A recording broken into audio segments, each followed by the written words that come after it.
जय शिवराय मंडळी, स्वागत आहे तुमचं एका नवीन व्हिडिओमध्ये, एका नवीन किल्ल्यावर म्हणजेच किल्ले मनोरंजन.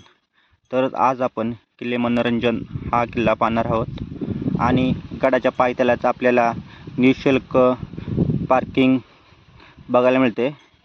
पार्किंगच्या बाजूलाच एक छोटंसं हॉटेल आहे, तिथं चहा नाश्ता जेवण मिळतं.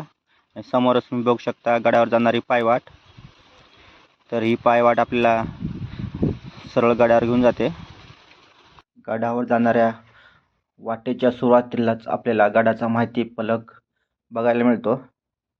तर ते या माहिती फलकावर कचरा वगैरे करू नये असं लिहिलेले आहे, तसेच गडाची माहिती दिलेली आहे. आणि ही स्वच्छ सुंदर अशी पायवाट आहे जी गडाच्या खिंडीमध्ये घेऊन जाते. तर एका बाजूला किल्ले मनोरंजन व दुसऱ्या बाजूला किल्ले श्रीवर्धन असे दोन किल्ले आहेत. आणि दोन किल्ल्यांच्या मध्ये असलेल्या खिंडीमध्ये काल भैरवनाथ मंदिर आपल्याला बघायला मिळतं. गर्द झाडीने भरलेली अशी ही पायवाट आहे. 2 मिनिटं चालल्यानंतर आपण येऊन पोचतो वाटेमध्ये असलेल्या सातवाहन काली लेणी या ठिकाणी. तर ही लेणी पूर्ण एका मोठ्या खडकामध्ये कोरून बनवलेली आहेत. यामध्ये आपल्याला 3 खोल्या बघायला मिळतात. या खोल्यांमध्ये पावसामुळे पाणी पूर्णपणे भरलेले आहे. तर हे पाणी अगदी स्वच्छ व पिण्यास योग्य असे आहे.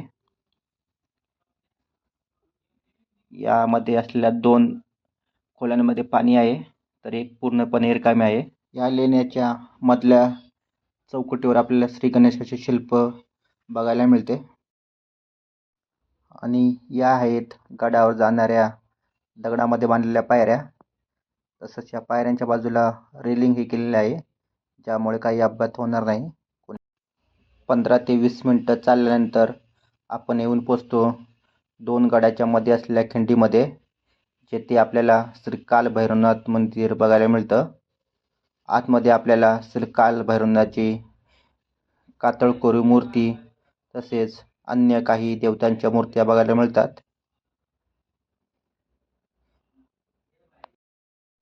काल भैरवनाथ मंदिराच्या समोरच आपल्याला 2 तोफा बघायला मिळतात.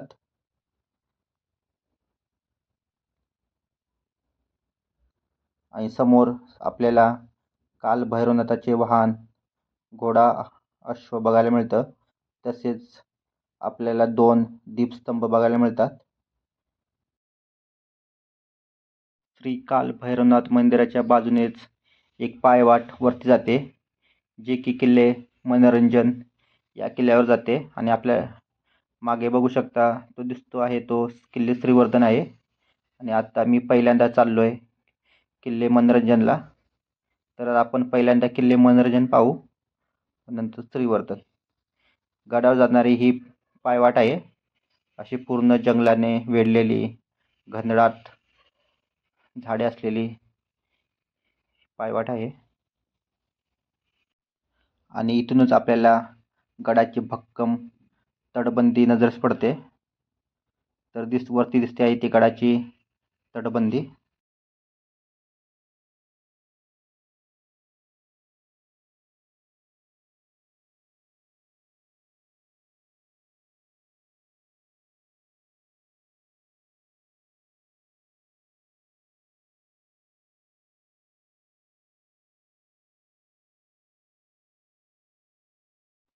मंदिराच्या इथून 10 ते 15 मिनिटं चालल्यानंतर आपण येऊन पोचतो गडाच्या मुख्य दरवाजामध्ये. तर तुम्ही इकडे बघू शकता, हा गडाचा आहे महादरवाजा. महादरवाजा सध्या सुस्थितीत पाहायला मिळतोय. गडाच्या महादरवाजाच्या आतमध्ये आपल्याला पहारे करायसाठी देवड्या बनवलेल्या पाहायला मिळतात. गडाचा महादरवाजातून आतमध्ये गेल्यानंतर आपल्याला इकडं पहारेकऱ्यांच्या देवड्या बघायला मिळतात. तर इथं पहारेकरी पहारा करत बसत होते.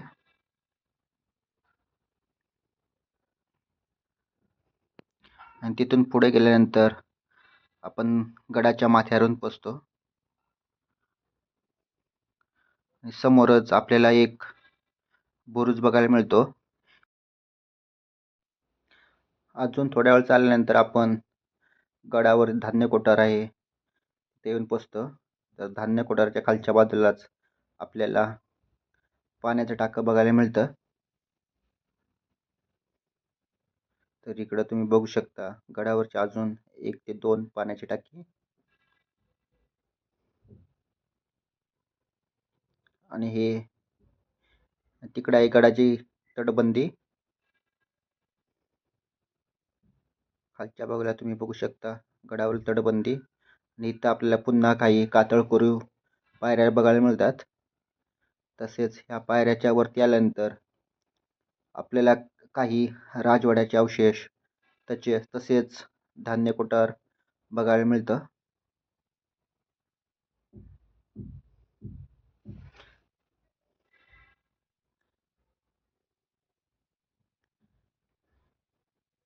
तर तुम्ही इकडे बघू शकता धान्य कोठार.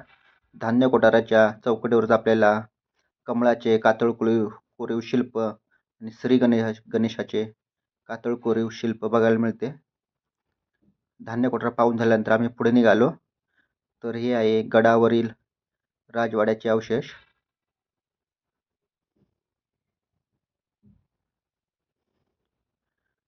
गडावरील राजवाड्याचे अवशेष. तर हे आहे गडावरील अजून एक पाण्याचं टाकं. या पाण्याच्या टाक्याच्या वरच्या बाजूलाच आपल्याला एक शिवलिंग बघायला मिळतं. तर हे दगडामध्ये बनवलेलं शिवलिंग. असे आपल्याला गडावर 4 ते 5 शिवलिंग बघायला मिळतात. आज हे एक आहे अजून एक जे झाडाखाली मंदिर करून ठेवलेले आहे. तसेच शिवलिंग पाहून झाल्यानंतर आम्ही पुढे निघालो. तर पुढे आल्यानंतर आपल्याला अजून एक पाणी टाकं बघायला मिळालं. तर हे पाणी टाकं झाडाझुडपांनी मातीने भरलेलं होतं. याच्यामध्ये काय पाणी नव्हतं. तसंच अजून पुढे गेल्यानंतर आपल्याला अजून एक पाणी टाकं बघायला मिळतं. दगडामध्ये कोरलेलं पाण्याचं टाकं. आणि त्या काळी पाणी टाकं झाकण्यासाठी बांबू उभे करण्यासाठी तुम्ही बघू शकता इथं दगडामध्ये खड्डे पाडलेले आहेत. त्यामुळे याच्यावर छत करता येतं. आणि हे तुम्ही खाली बघू शकता ही एक पाण्याची टाकं आहे. आणि हे पाणी टाकीमध्ये जाण्यासाठी या बाजून पायऱ्या बनवलेल्या आहेत. तर ह्या तलावामध्ये काही दगडामध्ये खाची बनवल्या आहेत. ह्या खाच्यांचा उपयोग कशासाठी करायचे हे काही सांगता येत नाही. 4 ते 5 खाची आपल्याला बघायला मिळतात.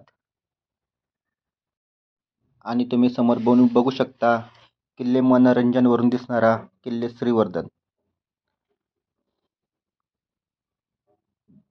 तर समोरचा आहे हा किल्ले श्रीवर्धन आहे जो आपल्या किल्ले मनोरंजनच्या माचीवरून बघायला मिळतो.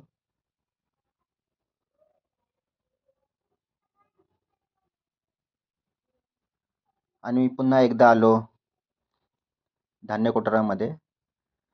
धान्य कोठारामध्ये सध्या एक शिवलिंग ठेवलेलं आहे.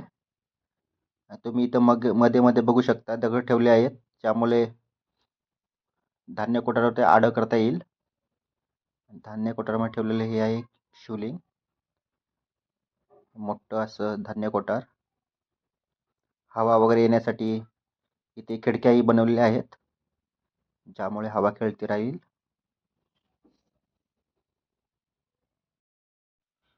तर आम्ही किल्ले मनोरंजन पाहून झाल्यानंतर गड उतार करायला लागलो.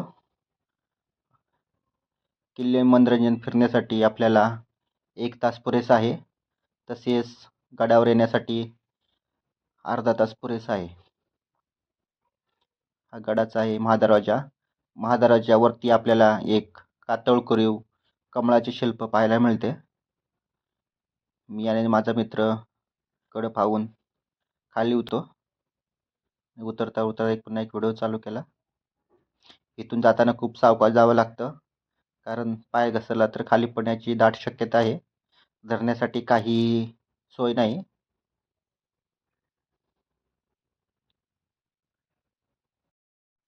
जय शिवराय मित्रांनो, व्हिडिओ कसा वाटला नक्कीच सांगा.